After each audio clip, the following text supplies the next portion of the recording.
Hello, good afternoon, ATG. Dr. Alalade here at AsktheGynaecologist, and I'm happy to be here once again. Obviously, it's been a while.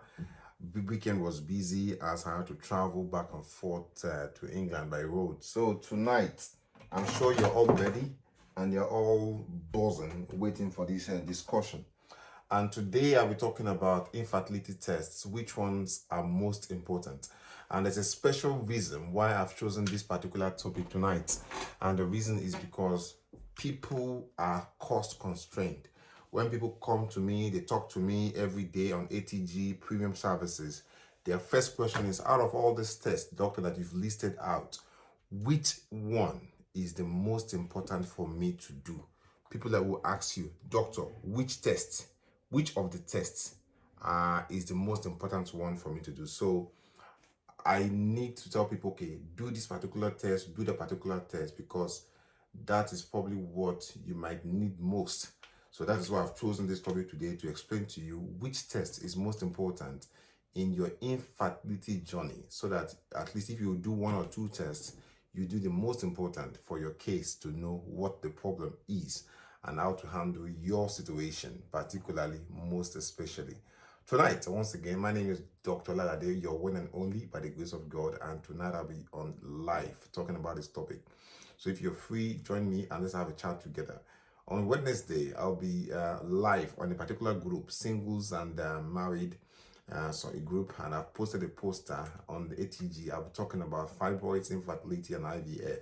So if you're part of that group, be settled into that particular group, and I'll be there at the right time, 7 p.m. on Wednesday, on that particular group, to talk about infertility, fibroids, and IVF. So once again, Dr. Alalade is here, and get set. Let's have fun together.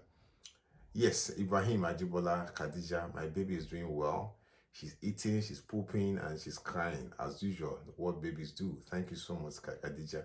I can see Chinyere, Anyawo, Ezema, Ellen, Tony, Mary. I can see Akinyoshon, Coco, Latunji. Wonderful people as well joining us live on Instagram. Thank you so much, guys, for being here. It's a wonderful time, and it's my pleasure to host you tonight talking about this most important topic. So, if you know, 80% of the things we talk about in ATG is about infertility. 80% of the things we talk about in ATG is strictly more or less about infertility. So because infertility is a big issue, especially in human race, and most importantly for a part of our culture, Africa, when a woman is not able to get pregnant, people they're being put under pressure, and that pressure can be palpable and can be felt in people's lives. So yes, Anthony Bita, thank you so much. And good evening, doctor. It's a pleasure to see you today. Asa Young, thank you so much. It's a pleasure for me to see you today, Asa. Elizabeth Fediba is here as well. And Kuderat Aderonke Alabi. Annie V. Ferdinand, Annie Arobi, Vivian Dico Briggs. Thank you, Vivian. Thank you, Aji, Margaret, Mauruchi, and all the wonderful people, and Elizabeth Ifediba watching on Instagram. Here, she's one of our moderators. So moderators, be ready and be on the ready to go as we start now. So now, what is infertility? Infertility is inability to get pregnant after having unprotected regular sexual intercourse for more than a year if you're over 35, for more than 2 years if you're younger than that. But basically, if you have a regular intercourse, when I say regular intercourse, I mean regular unprotected sexual intercourse, vaginal. Regular vaginal unprotected sexual intercourse. Regular vaginal unprotected sexual intercourse. People assume sex can be anal, can be anything, can be oral, or different orifice. But the most important sex to get pregnant is a regular vaginal unprotected sexual intercourse. And when I say regular sex, I mean sex whether you're ovulating or not. The best time to have sex to get pregnant is every two days. Worst case scenario, every three days. And I always preach it here: don't wait for ovulation before you have sex. If you're waiting for ovulation before you have sex, you're just reducing your opportunity to get pregnant. Okay? So have regular sex. The only time you're free from sex as per getting pregnant is during your period. And I always preach it here, and stress this gospel of getting pregnant, that if you're trying to get pregnant, whenever you're having sex, also ensure you use a particular lubricant called pre-seed lubricant. Many people listening to me that have followed this instruction, they've been able to get pregnant even while waiting for IVF. Use pre-seed lubricant. Just squeeze a tiny paste of that lubricant like this. Very tiny. Just put it on your finger like that. Very small quantity, okay? Like that on your finger. Push it lubricant and squish it on top of your husband's erect penis before he puts his snake in the murky shadow inside your cookie jar. Before your husband puts his kondo lopa inside your cookie jar, just squish a tiny paste like this of this KY jelly and rub it on his penis, okay? Rub it on his penis. If worst case scenario, you can even insert it into your vagina, and then just continue your action and do your regular action, and then do that sex regularly every 3 days. That will increase your chances of getting pregnant, okay? It's important you listen to this. It's important you follow this. Regular sex every 2 to 3 days. They help you to get pregnant. The only time you're free from sex is during your period, okay? Very important, non-debatable. Now, if a woman comes to me, she's telling me that she wants to do fertility tests, trying to get pregnant, I list different tests for her. Like, the way I arrange a fertility test, if you've been attending my premium services, is that there are three things in my mind about infertility, and I always preach it all the time here without season. Number one, I check if tubes are blocked. HSG. I know HSG is uncomfortable, it can be painful, but one of the best ways to check for blocked tubes that is easily done, available, is do HSG. There are other ways to check for tube blockage: laparoscopy, which is a serious skilled operation where we put it to sleep, put a camera in your belly button to look into your tummy, and we squashing a dye into your vagina. The dye will go through your tubes and spill into your tummy, and we can see as that blue dye is going into your tummy through your tubes. That is laparoscopy and dye test. People can also do hysterosonogram, where we can observe the tubes opening clearly.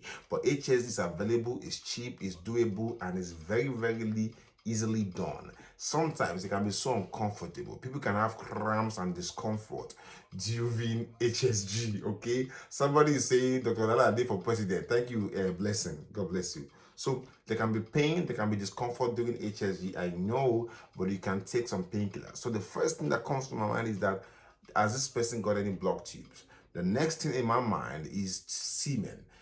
How is the semen? Is the semen of this man of good quality? So we do semen analysis. I always wonder why some men don't want to do semen tests. It's so straightforward. You masturbate, you produce sperm. While you're having pleasure, you produce the sperm. But women have to go through pain to get blood tests done at a certain time of their period. Sometimes we even have to induce their period. Some people go through HSG, so painful. If you put yourself in the shoe of a woman, probably some men will not want to come to this world. So appreciate women when they go through all these tests. So if we ask you as a man to go and do semen test, you should jump at it, because you are masturbating. Sometimes you're even having sex while you're producing the semen. So what is the big deal? 5 minutes, everything is bust. You produce the sperm, we get it in the laboratory, we get it tested. So number one, blocked tubes. Number two, semen test. Number three, follow me. I want to know whether you're ovulating. So I want to do your hormonal profile, your day 2 to day 5 FSH, LH hormone. FSH is follicular stimulating hormone, which help me to know whether you're ovulating. LH as well, day 21 progesterone. If you're having a regular period, I want to do your day 21 progesterone. Okay, day 21 what? Progesterone. The next thing on my mind is what? I do your prolactin to see if your prolactin raised. If your prolactin is too high, I want to bring it down to normal. So your prolactin. Or the other thing on my mind is to know Has this woman even got a womb or ovary at all? So I want to do a scan. I said, we scan your ovaries, we scan your womb to see if your womb and ovary, they look normal. Some people have abnormal womb. Their womb has two different cavities. Their womb has septa. Their womb has a wall inside. Some people, they have fibroid in the cavity of the womb. Some people have polyps in the cavity of the womb, affecting and disturbing implantation. So we want to do all these essential tests. I know they're expensive. So I also want to do your AMH to see whether you have good ovarian reserve. When I'm looking for, I want your result to be more than 1. If your AMH is more than 1, in most cases, you'll probably have a good egg reserve. So that is the basics of what I'm going to do. So if you ask me, a lady asked me a question today, let's use that example. She asked me, doctor, what tests are most important on my journey to get pregnant? So I told her, from your history, I want to know whether you're ovulating or not, because she told me she has irregular periods. Her periods are irregular. So if she's saying she got a regular period, she's about 40 years old, I start thinking. So for a doctor to tell you the most important test to do for your infertility, the doctor needs to know your story. To be honest with you, it's ideal and better for you to do all these tests. They will help us, guide us to know the best thing to do. But in most cases, we take them one by one. So if, for example, your husband has had a baby before with you or with someone else, is in good health, is living healthy lifestyle, not smoking, not driving long distance, his lifestyle is very healthy, he's not obese and all that, I will not rush to do a semen test. I might do it later, but I will not rush for that. Number 2, if you're having regular period, your periods are regular, bang on the ball, I can track your period date on an app of a phone. So basically your periods are regular. For you to have a regular cycle, 80% or more of the time you're ovulating. So all those tests, the 21 progesterone is not the first thing I'm going to do. So if you're having regular periods, okay, you're having regular periods, likely you're ovulating, your husband's sperm count is good, the next thing on my mind is probably going to do your HSG to check if your tubes are open or closed. I know it's unpleasant, but that'll be the first thing for that particular person. So it depends on your story. That will guide me to know what is the best test for you. So this lady came to me today, 45 years old, periods are not regular. Doctor, I can't afford to do all these tests. They are so plenty, they're expensive, which I know, but I'm a teacher. Which test is the most important? So I told her, for your case, for your story, ideally you should do all the tests, but from your story, my advice is for you to do FSH.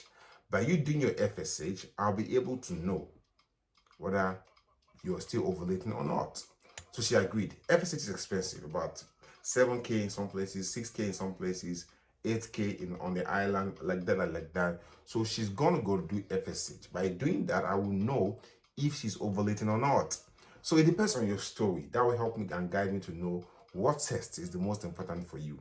But in my mind, on my mind, what I'm thinking is, number 1, are you ovulating? So I do hormonal profile test. I check your scan. I check your progesterone. I check your prolactin, your testosterone. Number 2, have you got blocked tubes or not? I check that HSG, hysterosonogram, and so on and so forth, laparoscopy and dye test independent. Number 3, I want to do your husband's sperm count to know if you're still having good quality sperm, okay? Whether is it shooting blanks?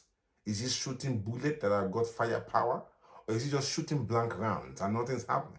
So these are the things I gotta do. I need to know to be able to decipher what could be the challenge for you or your husband or both of you. Okay? So let us take questions now, maybe to make more sense. Somebody's asking a question. Can the person have high blood sugar pregnancy? Yes. If your blood sugar is not controlled, maybe you had diabetes before pregnancy, yes. Or if you have diabetes and during pregnancy, they can be problematic. If your blood sugar is not well controlled, before you get pregnant, get it under control. If your diabetes is not under control, your blood pressure is not under control, get it stable before you get pregnant. If you got problem with epilepsy, asthma, before you get pregnant, get them under control. See your medical doctor, your physician. They'll put your medications that are safe for you and get your blood pressure, your asthma, your epilepsy under control before you get pregnant. These are very, very important salient points. If you're a woman, you are living in the abroad and you're not exposed to the sun, winter, or so on and so forth, you should be on vitamin D supplements before getting pregnant. especially also in Africa too. We are deficient in iron in our food, yeah, because we overcook our vegetables. You should be on iron supplements at least a month to 3 months before getting pregnant. And it's also essential that if you're trying to get pregnant, if you're going through and having recurring miscarriages in the past, you should be on vasopressin or aspirin 150 milligrams once a day. 150 milligrams once a day consistently at least 3 months before getting pregnant. Yes, you can watch the video over and over again. Someone is asking a question. Please, sir, what causes thick blood when you are on your cycle? Yes, thick blood on your cycle can entirely be normal. Sometimes it can be because of polyps. Sometimes it can be because you have some infection on your cervix, or sometimes it can be because you have abnormal smear. That is why it's essential that as a lady, you should have regular cervical pap smear done every 3 years if you're in Nigeria. And if you're taking medications for severe diseases, you have kidney problems, you're diagnosed with hepatitis, diagnosed with HIV, you should be having a regular smear test every year in such a case. If you've gone through renal transplant, you're so sick, you're taking medications for some cancer problems, you're taking you're on dialysis and so on and so forth, you're HIV positive, God forbid, or hepatitis B, you should be having regular cervical smear test every year. Every year. There's a question here on Instagram. That lady is saying that, doctor, after miscarriage, when is the right time to start making love? If you have a miscarriage, I always say it all the time, first of all, it's most important to allow your body to heal. Let your body heal. It's not only about you healing physically, it's about also you healing mentally. Some people heal mentally faster than other people. Some people heal mentally slower. So your body might have healed within 2 to 3 weeks, but you're still trying to heal mentally.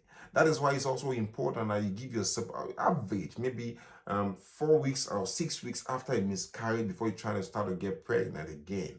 But the most importantly, if you feel well, if you feel okay, you can start having regular sex, but try and work together with your husband, carry them along. Sometimes some men need to understand what you're going through. Some men are not Holy Ghost, they don't know all these things. You need to carry them along so that they understand what you're going through. But first of all, listen to your body, allow your body to heal before you start trying for pregnancy again. Whatever suits you, do, but listen to your body. Your body is composed of apart from your body, soul, and spirit. Your body might heal, but your spirit might be, need some advice. Get counseling if you need, get help if you need, and so on and so forth. But listen to your body, because it's not just being healthy physically, we have to be healthy mentally. Allow your body to heal before starting to try again. Okay, if sex is going to make you heal faster, have regular sex. Someone's asking a question, Liz Queen on Instagram. Do you want to consult? Yeah, thank you, Elizabeth, for putting that link. If you want to consult with us, with me privately on this our ATG services, you can use the premium services. We have the diamond service, we got the platinum video call, we have the gold service, the 1 month consult, even we have the weekly consult. Is that what you want? And if you're already pregnant, you can go for the antenatal or the GTC if you want to get pregnant. The antenatal and the GTC are on Telegram. It's an open group where you meet other people too, and you form a lovely bond. You can see in Abuja, Port Harcourt recently, our ladies in the GTC Connect group, they had some fun time together. They went out, and this helps some women to heal, because by going out together with people going through the same situation, you see that you're not alone. So it's important for some ladies, they'll feel comfortable, they'll feel supported by joining the GTC. It's also linked to the GTC Connect group, and they go out once in a while to encourage each other, to uphold each other, strengthen each other's bonds in Lagos, in Abuja, in Port Harcourt, and all over the country. And if you have any place you want to start a small GTC Connect group for your friends, for people like you can reach out to us, or reach out to Elizabeth. She'll arrange and coordinate and get things done as soon as possible. Someone's asking a question: can dialysis due to kidney issues cause low sperm count? Yes, dialysis can cause low sperm count. If you're having dialysis, you're chronically healed, your body will shut down things that are not important to the body. So dialysis, chronic diseases or cancer can cause low sperm count. Okay? Yeah. Thank you for that on Instagram. Good evening, Sharon Gold. Good evening, Chichi Oji in Zenagu. Thank you so much, my sister, for being here. So as we're saying again, people ask a question: what's the most important for me? So, for example, what is the most important test? A guy came to me about 8 months ago. This guy lives in London. I won't mention names. Trying to get pregnant. In fact, the wife, I think the wife, the fiancé left him because they've been going through a lot. I don't know the dynamics of their relationship, but I don't think it was going on well at that time. So this guy wanted to do tests, okay? He was traveling to Nigeria at that time. So I said, since you're going to be in Nigeria, then go to a laboratory, get your sperm count test done. He did the sperm count and the thing was seriously low, okay? So for his own situation, you see, the story is straightforward. He needs a sperm count. We discovered that it was low, and then we went our course to help him out, carrying him, telling him what to do. Somebody's asking a question: what is a regular cycle? What is a regular cycle? Regular cycle is a very big topic, but I'm going to make it simple. Most people have a regular cycle of 27-day cycle. Some people, their cycle is regular and it's a 31-day cycle. Some people, it's a 29-day cycle. You know what works for you. And how do you know? Sit down. Take the first day you see bleeding for the last 4 menstrual cycle.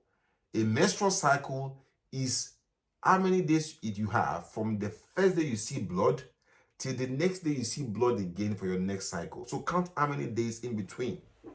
So count how many days. Excuse me. So count how many days in between that. The first day you see blood for this month. Next time you see blood, okay? You see blood again, okay? Do it for 4 cycles, okay? Okay?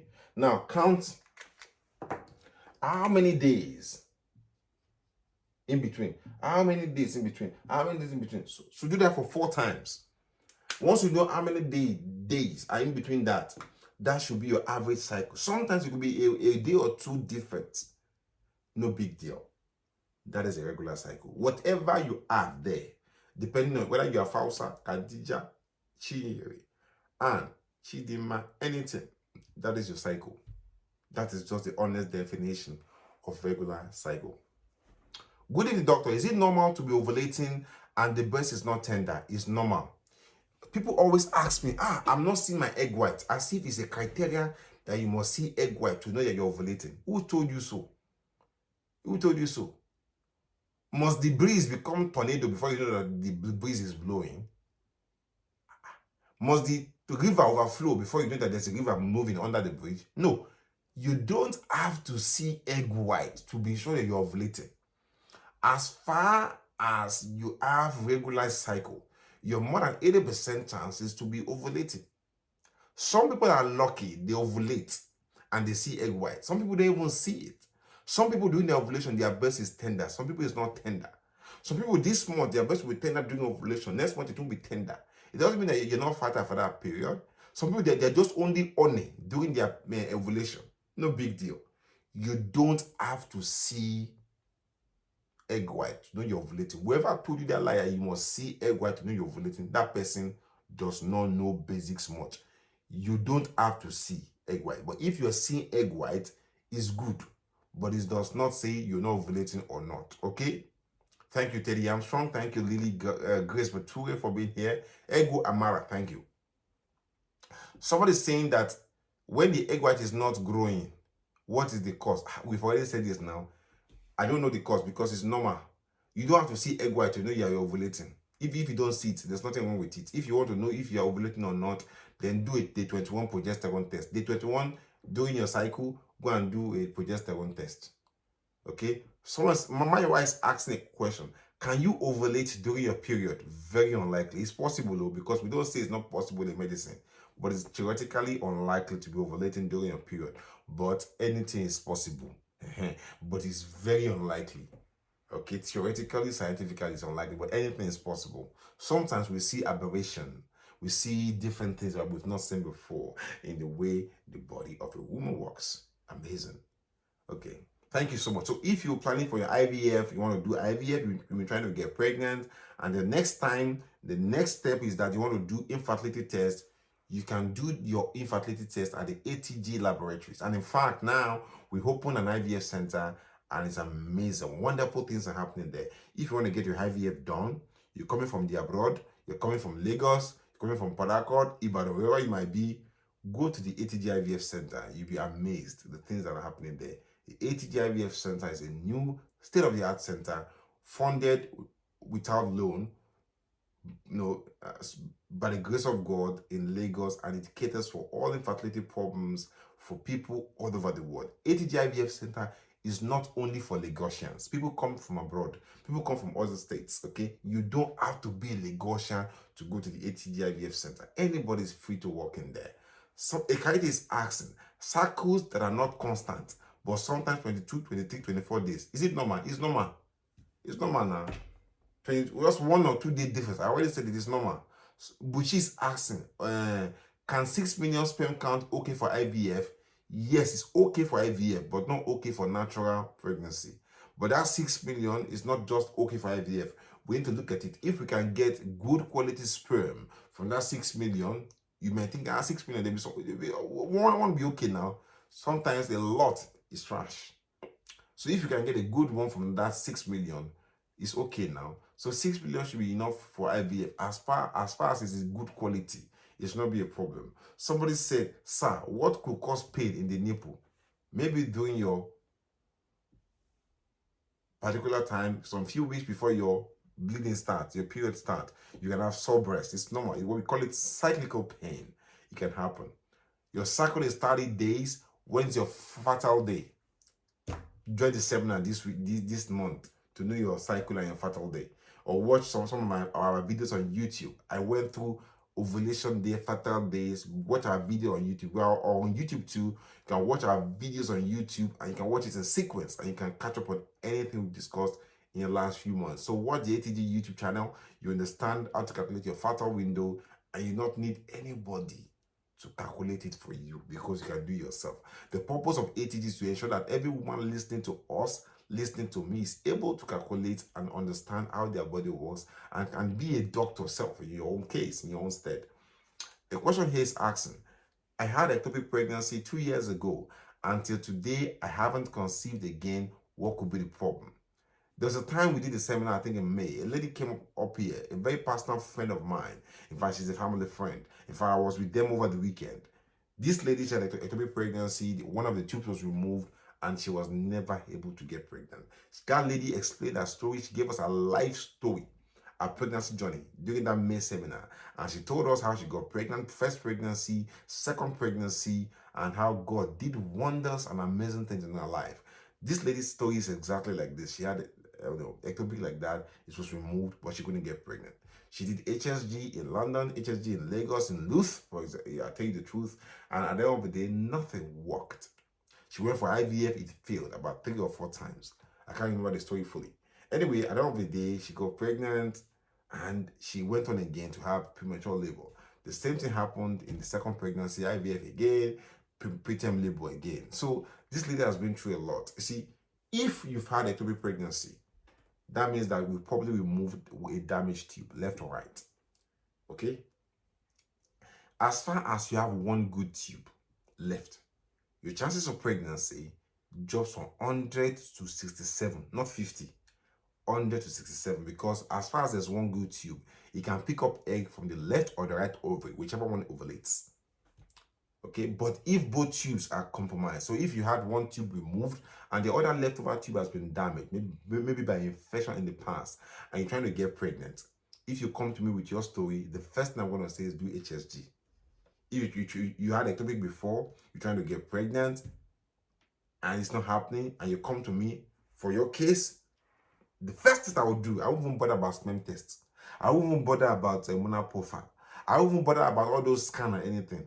You've been pregnant before, you had a ectopic pregnancy. The first thing I want to do is to do HSG to check the status of that leftover tube. That tube remaining, that tube that was not taken out, I want to know the status. So I want to do HSG or laparoscopy and dye test or hysterosonogram to check the condition and the status of that leftover tube. And that will bring me to a conclusion what is going on. Somebody said, can weak tubes be repaired? No. If a tube has been damaged, and you go and operate it, it will scar. It will form scar tissue inside, and that tube will be further damaged. I tell people all the time, once a tube has been damaged, it's gone. Honestly, except you're lucky that they caught the infection on the tube in the nick of time and you're given antibiotics. Even if you're treated for any infection in your tube, The thing is that there will be residual damage. That is why if you have infection in your body, get it treated without delay appropriately. Not just taking blank antibiotics. You take antibiotics specifically for that infection. You got to see a doctor that knows. So you got to see a doctor that knows what they are doing. And once you treat them, is good. But if you keep having repeated infection over and over again, they cause cumulative additive damage to tubes. If somebody has had 4 chlamydia infection before, it's likely more than 80%, 90% that their tubes is gone. They are gone. So you have to be careful. I tell people all the time, your vagina must be treated as an open wound. A woman's vagina must be treated as an open wound, as an open sore. Take care of it and prevent any diabetes entering. That is why when people see them, they put cocoyam, they put banana, they put garlic, they put onion, they put oishi, katayama, whatever they call all those katamashi, whatever they call those kind of names, they put it in their vagina. I just wonder, do these people understand what vagina is at all? That is a wonderful passage for people to come into this world, and you're stuffing it with garlic and alubosa or whatever. It is sad. Some people don't respect their vagina at all. You'll be amazed that some people don't even respect the vagina at all. At all. Anyway, God no go shame us. Doctor, is discharge during pregnancy normal? It's common. It's common to have very clear watery discharge in pregnancy, as far as it's not urine leaking. In fact, during pregnancy too, yeast infection is very, very common. During pregnancy, yeast infection is very common during pregnancy. So it's not unusual. But as far as it's not offensive discharge, it's not itchy, it's not, offensive or itchy, that's okay. No big deal. No big deal. Thank you, Elizabeth. Thank you, Christina Oladumoye, wonderful lady. What could be the cause of dark discharge few days after ovulation? Probably you had sex now, and maybe the man pressed the clutch to the fullest, and the GI was pressed to the assist, and there's the person eat the spot, and you have some tiny bleeding around your cervix, and it's coming out as old dark discharge after a few days. Any bleeding in your cervix or vagina from rigorous sex will mix with your vaginal discharge and come out as a brown stuff for a few days. No big deal. However, if it's becoming too persistent, it's good for you to check for yourself. Check your cervix, that there's no abnormality in your cervix by doing a pap smear, do vaginal swab test. But if you see this anyway, you're worried, just get examined as soon as possible. Doctor, if someone has addition after that question is gone, please, doctor, is idotubation same as HSG? No. Idotubation is not HSG. In fact, we put up a poster today or yesterday on ATG trying to explain what idotubation is and what HSG is. In fact, if you've been watching ATG for the last 6 to 12 months, you would have been a doctor in your own right by now. ATG is the biggest and the premium center for women, for a woman to learn about their body. HSG is not idotubation. They are two different things. Someone's asking here on Instagram, is it possible after HSG that one tube is also closed? Your question is not, I don't, Buki or K Buki, I don't know, BK Uchi. I don't understand your question on Instagram. I don't get it. Someone's asking, what is LH? Chinom, so LH is luteinizing hormone. Luteinizing hormone is one of the hormones we check to know if you're ovulating. One of the hormones we check to see if your body is sending signal to your ovary to ovulate. Biko, can you explain more on colors of discharge? Teddy Armstrong. We'll talk about it tomorrow. If you want to know about discharge, color of discharge, tomorrow is your day. I'll write it down. By the grace of God, God keep us till then. Tomorrow is color of discharges. I've written that down. That is from that young, wonderful person that asked that question. Your Orbis motility is poor. Send your message to me on Facebook Premium Services for ATG, and we'll take care of your Orbis from there, okay? That is from Ogumbo Oyindamola. At what stage is a pregnant woman supposed to stop having sex? Nobody should stop having sex. The only pregnant woman that should not have sex is if your placenta is low.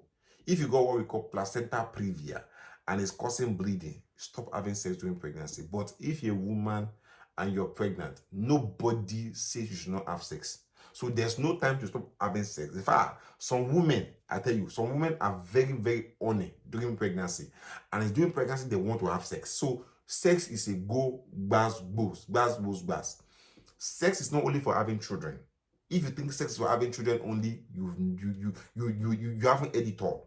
Sex is not only for having children. Sex is also for enjoyment. Okay? Some people don't have children, but they're enjoying their sex now. They can knock inside the toilet, knock under the bed sheet, knock under the bed, knock on the tree, knock in the car, knock in the boot, knock in the office. Some people, they can knock anything. They are horny. So sex has got nothing to do with pregnancy or not. Sex is enjoyment. Sex is enjoyment and also about having children. Some people have both, some have only one, either or other. There's nothing wrong in having sex during pregnancy. It's bas, bas. In fact, some people, when they're 37, 38 weeks, they have sex and they go into labor. And they're enjoying themselves. So nothing is wrong with having sex during pregnancy. If anybody told you so, they don't know jagabans. The only people that should not have sex during pregnancy is if you have placenta previa, low placenta that can provoke bleeding. See the matter your joints access. Secondary infertility. You have done HSG, ATG. Some women, they are doctors. Some people will telling me that what is the size of follicle, what is the grade so and so of follicle for IVF, what grade should they? Some people here, they're already doctors, so in fact, are they fear to even answer some question? After you start reading my biology again. Anyway, we are here. Imagine secondary infertility is gone. That question is gone. Okay. Anyway, doctor, is pregnant care okay for someone trying to conceive? Yes. So, in fact, if you're trying to conceive, you should be on pregnant care 3 months before you get pregnant. Someone is asking, emergency through Z. Doctor, what can cause someone to ovulate? You are designed to ovulate as a woman, as far as everything is working in order. Bam, bam, bam. Every woman should ovulate regularly. Doctor, you are really funny. I don't know. I missed that. Doctor, dose of Palodel has side effect. Palodel can have side effect of making you feel dizzy, vomiting. And if that happens, we can reduce your dose. Some people, they even have blurred vision. We can reduce the dose or maybe say take it every other day or change the medication or even give you some anti-sickness, anti-vomiting medication to prevent and suppress the feeling of vomiting or headache during the time you're taking the prolactin medication. Can levothyroxine cause delay in getting pregnant? No. If you got abnormal thyroid hormone and you've been given levothyroxine to treat it, levothyroxine will not cause problem on getting pregnancy. What will cause problem is if your thyroid problem is not treated. That will cause problem in getting pregnant. Doctor, please, what causes a woman to keep having persistent yeast infection even after treating it and call a gene? Some probably what you're eating. Some people, they take food that causes imbalance in their vaginal environment and provoke and make them to have worse yeast infection. If that's your case, change all your pants from colored pants to clear pants, white pants. And if you're still not enjoying yourself, you can put a panty liner between that area of your pant that covers your so you put panty liner under that part of the pant that covers you know that place, vagina. Very good. So some people just need that. Some people even need treatment every week to get things back to normal. Some people, they need to take Diflucan every Sunday to get them back in shape. Doctor, what is diagnosis something? Hey, this thing is too fast. I can't get this thing again. Somebody's asked the question about Clomid. Clomid is given to people that have problem with ovulation. After they've checked everything, we can't find anything wrong. We give them Clomid. Then we now monitor their ovaries to ensure that they don't overreact to the Clomid and they don't cause damage to their ovaries. You can't take, if you're going to take Clomid, after 6 attempts, stop it. By the time you get into your 4th attempt on Clomid, start thinking that probably it's not needed anymore. Once you're taking your Clomid to your fourth cycle on Clomid, start thinking for IVF. That's my own advice. Doctor, you're diagnosed with PCOS after having miscarriage for your 2nd child at 14 weeks. You never had signs of it. PCOS sometimes never has any sign. Now, be careful of PCOS. Some people have polycystic ovaries. but they don't have PCOS. Polycystic PCOS is a combination of three things. We usually see polycystic ovaries on scan. We'll see abnormality in your hormonal profile, biochemical evidence, okay? And also, you have scanty period. Some people even have facial hair, what we call hirsutism, but not necessary. All these things come together for us to call it polycystic ovarian syndrome. If you don't have any of these signs, but we only see polycystic ovaries on scan, that does not mean much. It's if it is contributing to all these other problems that becomes an issue that we now call it polycystic ovarian syndrome. Polycystic ovarian syndrome is the number one cause of infertility amongst women. So be careful and don't get confused. Don't get it twisted. Someone is asking, how do I go about having a male child specifically? My sister, go and do IVF with gender selection. ATG will sort you out. Okay? IVF gender selection. ATG Laboratories Nigeria. Go there. Okay? What is the cause of blood stain after sex? Probably, Georgina, the man pressed the clutch to the end. And that the man raised the gear to gear 6. And the guy was running on 160 km/h. So the whole vagina, corner, north, south, east, and west, everything was buzzing and all the engine was firing all cylinder. That will cause rigorous sex, and the guy is hitting the borehole. The guy is hitting the water table, and the woman is squirting and pouring water everywhere. When a man hits the water table to the core, water will blow. 2 seconds, everything is in the body. The woman will pee all over the place. So sometimes such sex can cause you to have bleeding. Some people, number 2, they have infection. Sex with infection will cause bleeding. Okay, that is why you need to get it examined, to do vaginal swab test to check for infection, and also ensure that your cervix is okay by doing your pap smear regularly. Is it advisable to stop taking levothyroxine when your thyroid hormone drops? No. Before you stop your medication on thyroid hormone, see your endocrinologist to give you advice. Okay? What are the remedies for someone that goes with tubal spasm on HSG? Take Buscopan, analgesia before going for HSG.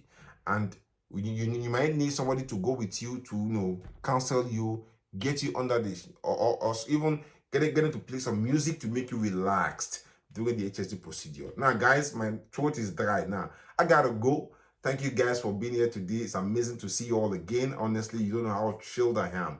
If you want one-to-one discussion with me as a doctor on ATG, you can use the premium services. We got a platinum video consult, which is 27 grand for a year. There are also details on it.